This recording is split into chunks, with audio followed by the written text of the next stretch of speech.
It's just amazing.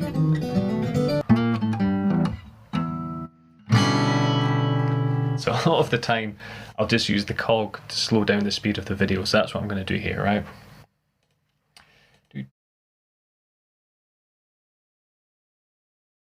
So I'm putting it down to half speed here. Hopefully that'll be alright. I can kind of tell that the line is going. I can hear that the line is using the blues note, going down to the fourth, the flat third, and then the open string. It's kind of where it's going, and then we have that beautiful. I can tell that he's not going to play something as simple as that. So let's watch his fingers and see what the master's up to.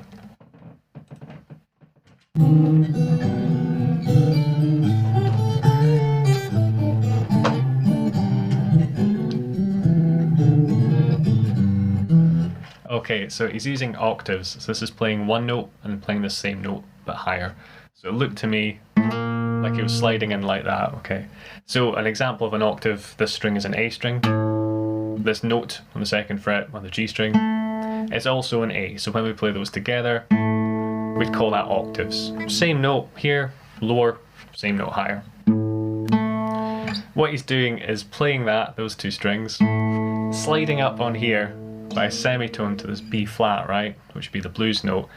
But oh no, he's not just doing that, he's simultaneously using his first finger to hammer on this first fret on the A string, right? So you have this octave sliding into another octave because we've got a B flat here and a B flat here. So you have, try and get that a bit cleaner because he's playing it quite fast as well. It's more of what you'd call a grace note slide. So rather than it being a full length note, it's more of kind of just sliding into it gracefully to add a little bit of pizzazz to the music. So that's what a grace note is, a kind of quicker note, right? So he's doing that. I've got the first note.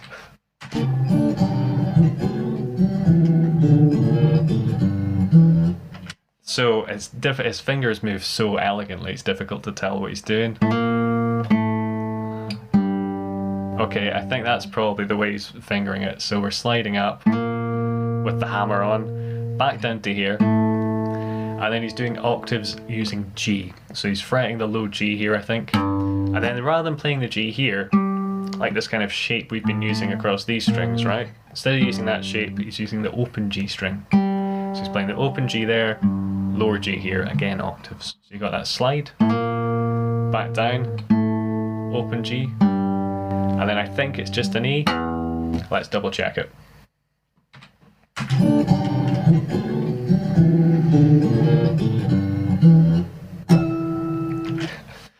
And a harmonic. Yeah, that one, okay. Beautiful. So, you think you have it, then he throws a harmonic at you. Amazing stuff. Right, so the harmonic I think was here. So this 5th fret on the E string, and you're resting your finger just above the fret wire. And if you pick these closer to the bridge, they tend to ring out a bit more cleanly. Just for example, if I play it here, it's a bit more muffled.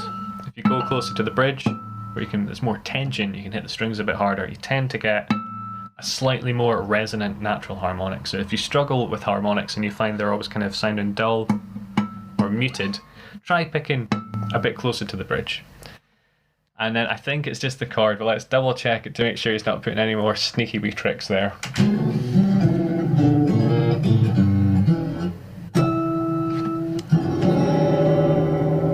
He has put a sneaky trick in. He's playing the harmonic down on the low E string at the same time. Okay, beautiful. I wouldn't have caught that if I hadn't watched it again. So it's the same idea as the harmonic we did here, but down on the low E string, still at the 5th fret. You're going to want to hit that one with your thumb while you simultaneously play the 5th fret up on the E string, the high E string. So there's two ways to tackle this. You can do like I was doing there and rest your entire finger across the fretboard, across the fret.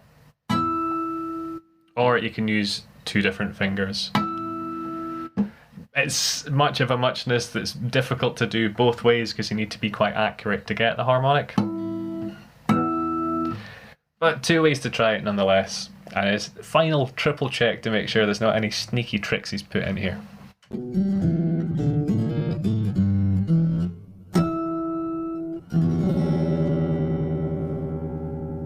So if you watched him there, it looked to me like he was using his little finger to get the harmonics. I don't think mine's quite long enough to get all the way across the fretboard successfully.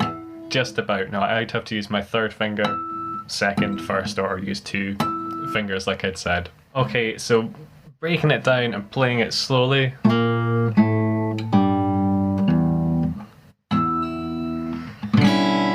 Is one thing. It might take me a while to get up to speed, but I'll give it my best shot here. So 2, 3, 4. Almost there. Right, let's go for it. 2, 3, 4. Third time's the charm.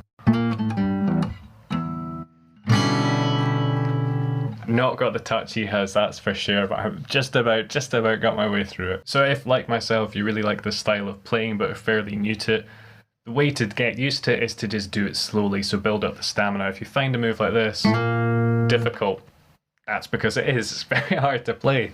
So the trick is to break it down into different components. Get used to sliding up, for example, on that G string, just a semitone.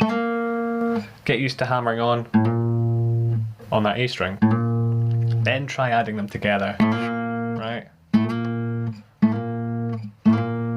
Once you can do one part of it and then the other part, the trick is to combine both finger actions into one hand. Other than that, just take it slow. I was running before I can walk with this. I've not got under my fingers properly, but if you got that down, just nice and slow. And with stuff like the harmonic, eyeball your finger, make sure it's above the fret wire and hope for the best. And as I say, I should be taking my own advice if you play closer to the bridge, much more prominent. That final beautiful chord,